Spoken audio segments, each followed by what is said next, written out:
brought to you by Infinix.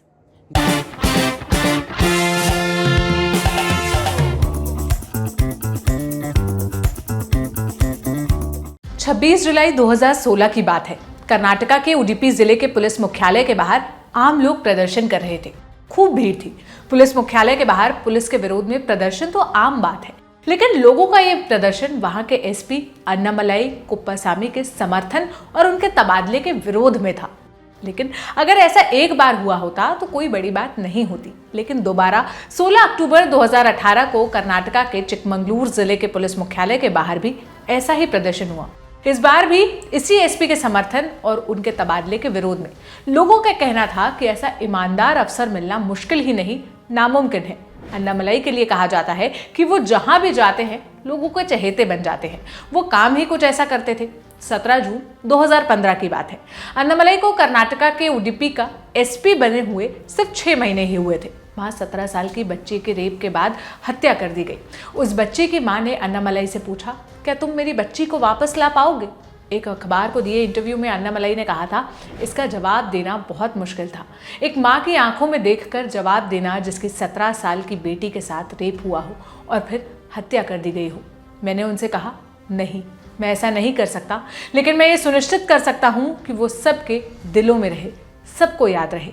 IPS Annamalai ने जो शब्द कहे थे उन्हें पूरा करने का काम शुरू कर दिया। अन्नामलाई ने बिंदूर तालुका में 10वीं कक्षा की परीक्षा में टॉप करने वाली लड़कियों के लिए पीड़िता के नाम पर अक्षत देवाड़िया छात्रवृत्ति की शुरुआत की, जिसके तहत हर साल 10,000 रुपए की राशि दी जाती। 27 मार्च 2015 को उडुपी पुलिस ने एक सुरक्षा ऐप भी लॉन्च किया। इस ऐप के तहत कोई भी व्यक्ति पुलिस को शिकायत दर्ज कर सकता था, साथ ही उस शिकायत पर क्या काम हो रहा है वो भी देख सकता था। इसके अलावा लोग अपनी शिकायत सीधे एसपी को भेज सकते थे।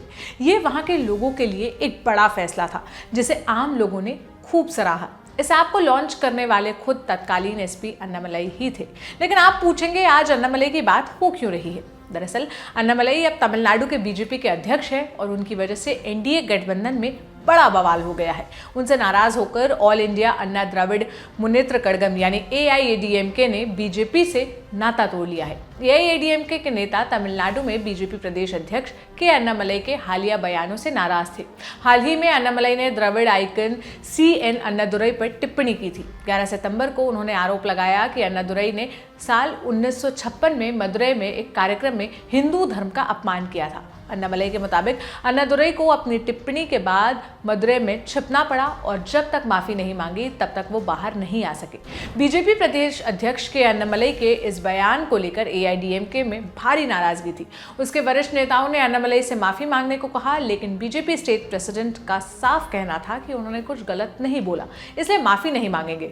सूत्रों के मुताबिक इसके बाद एआईएडीएमके की तरफ से अन्नामलाई के इस्तीफे की मांग की गई, जिसे लेकर बीजेपी में सहमति नहीं बनी और कुल मिलाकर गठबंधन टूट गया। देखा जाए तो गठबंधन टूटना बीजेपी के लिए बड़े झटके जैसा है, लेकिन फिर भी पार्टी अन्नामलाई के साथ मजबूती से खड़ी है। आखिर अन्नामलाई में ऐसा है क्या जो बीजेपी उनकी कुर्बानी नहीं देना चाहती? आज बात इस पूर्व आईपीएस से बीजेपी अध्यक्ष बने के अन्नामलाई की। हमने शुरुआत में आपको अन्नामलाई के उडुपी वाला किस्सा सुनाया था। उनके ऐसे ही कई किस्से कर्नाटका और तमिलनाडु में बहुत फेमस है। एक किस्सा और सुनाते हैं। बात कर्नाटका के चिकमंगलूर जिले की है। साल 2017 में अन्नामलाई यहाँ एसपी थे। इस साल दिसंबर में सांप्रदायिक तनाव पैदा हो गया। एक विवादित धार्मिक स्थल में दूसरे समुदाय के कई हजार लोगों ने जबरन घुसने की कोशिश की।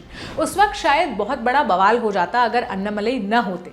वो खुद दंगा रोकने के लिए कई दिनों तक गली गली घूमे, पीस कमेटी का गठन किया और लगातार घर घर जाकर दोनों समुदाय के लोगों से बातचीत की। इस मेहनत का नतीजा ये निकला कि चंद दिनों में शहर की गलियों में फिर से अमन और चैन कायम हो गया। और ये सब हुआ एसपी अन्नामलाई के व्यक्तिगत प्रयासों के चलते। बताते हैं कि जब उनकी पोस्टिंग उडुपी जिले में थी तभी उन्होंने कुरान का अध्ययन भी किया था। इस्लाम का ये नॉलेज चिकमंगलूर में उनके बहुत काम आया। इससे उन्हें दंगा रोकने और मुस्लिम समुदाय के लोगों को विश्वास जीतने में, मतलब उन लोगों का विश्वास जीतने में काफ़ी मदद मिली। तमिलनाडु बीजेपी अध्यक्ष अन्नामलाई ने कोयम्बटूर से इंजीनियरिंग की पढ़ाई की थी। उसके बाद एमबीए करने आईआईएम लखनऊ पहुंच गए। एक इंटरव्यू में अन्नामलाई ने इस पर बात भी की। आईआईएम लखनऊ मिलने पर वो कहते हैं, उत्तर प्रदेश मिलना मेरे लिए सदमे से कम नहीं था, क्योंकि मैंने सुना था कि वहाँ लोग 5 रुपए के लिए भी मर्डर तक कर देते हैं, लेकिन जब मैं वहाँ गया तो मेरी ये सोच हमेशा के लिए बदल गई।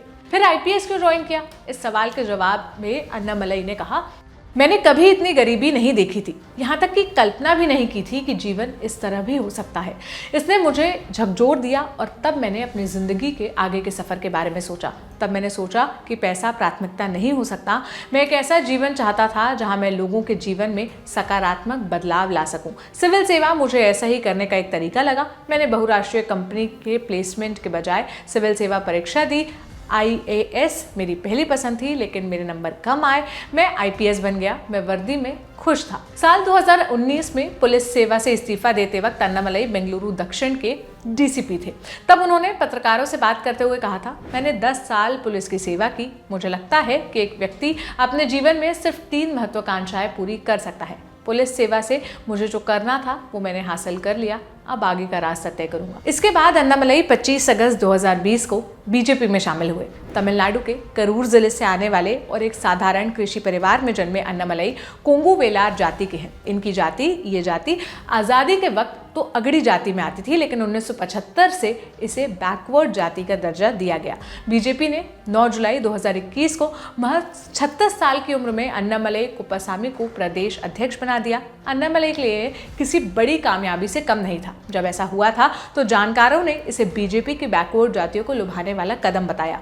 इसके बाद अप्रैल 2021 में तमिलनाडु में विधानसभा चुनाव हुए। चुनाव नतीजे देखे तो बीजेपी को अन्नामलई के अध्यक्ष बनाने से कोई बड़ा फायदा होता हुआ नहीं दिखा। पार्टी 20 सीटों पर चुनाव लड़ी थी, जिसमें उसे 4 पर जीत हासिल हुई। उसका वोट शेयर 2.6% रहा। अन्नामलई भी इस चुनाव में अरवाकुरुची सीट से उम्मीदवार थे, लेकिन उन्हें 24,300 वोटों से हार का सामना करना पड़ा।